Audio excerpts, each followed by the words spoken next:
కాకినాడ జిల్లా రిజిస్టర్ కార్యాలయంలో ఏసీబీ అధికారులు దాడులు నిర్వహించారు. ఏసీబీ వాళ్ళు కాకినాడ జిల్లా register Anandarao, senior assistant Srinivas Reddy ఒక రిజిస్ట్రేషన్ కోసం ₹1,00,000 తీసుకుంటుండగా రెడ్ హ్యాండెడ్గా పట్టుకున్నారు ఏసీబీ అధికారులు. తుల్లో ఉన్న సమత గ్యాస్ ఏజెన్సీలో భర్త రమేష్ను పార్ట్నర్గా యాడ్ చేయడానికి ₹1,00,000 లంచం ఇవ్వాలని జిల్లా రిజిస్టర్ ఆనందరావు డిమాండ్ చేశాడు. ఈ నగదును సీనియర్ అసిస్టెంట్ శ్రీనివాస్ రెడ్డి లంచం తీసుకుంటుండగా ఏసీబీ అధికారులు రెడ్ హ్యాండెడ్గా పట్టుకున్నారు. ఏసీబీ డీఎస్పీ ఎం కిషోర్ మాట్లాడుతూ ప్రభుత్వ కార్యాలయాల్లో ఎవరైనా ప్రజలను లంచం డిమాండ్ చేస్తే ఏసీబీ అధికారులకు సమాచారం ఇవ్వాల్సిందిగా సూచించారు.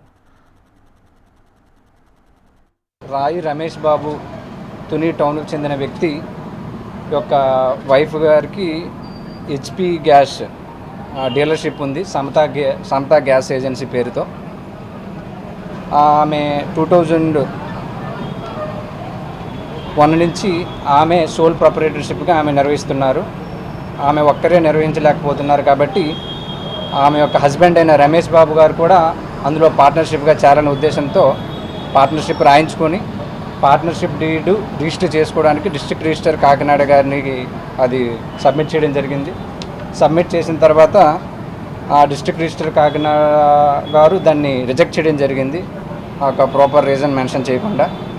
ఆ తర్వాత రిజెక్ట్ చేసిన తర్వాత ఎవరైతే ఈ రమేష్ బాబు గారు ఉన్నారో అతను అప్రోచ్ అయ్యి, సార్ మా పార్ట్నర్షిప్ డీడు ఎందుకు రిజెక్ట్ చేయడం జరిగింది అని అడగగా, ఎవరైతే డిస్ట్రిక్ట్ రిజిస్టర్ గారు అక్కడ పనిచేస్తున్న శ్రీనివాస్ రెడ్డి గారు, సీనియర్ అసిస్టెంట్ శ్రీనివాస్ రెడ్డి, వీళ్ళిద్దరూ కూడా రమేష్ బాబు అనే కంప్లైనెంట్ని 1 lakh డిమాండ్ చేశారు.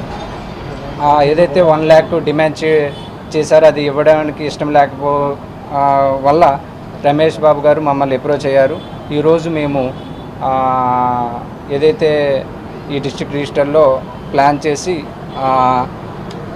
వాళ్ళందరినీ, ఎవరైతే district register Anandarao, Kopuri Anandarao, senior assistant Srinivas Reddy, ఈ మనీ అనేది ఏదైతే 1 lakh ఉందో వాళ్ళని వెలుగుల జగదీష్ అనే అసిస్టెంట్ డాక్యుమెంట్ రైటర్ గారికి ఇవ్వమన్నారు. యాక్చువల్గా అసిస్టెంట్ డాక్యుమెంట్ దగ్గర నుంచి మనీ రికవరీ చేయడం జరిగింది. ఈ ముగ్గురిని కూడా అదుపులోకి తీసుకోవడం జరిగింది. తర్వాత మేము వీళ్ళ ముగ్గురిని జ్యుడిషియల్ రిమాండ్కి పంపడం జరుగుతుందండి.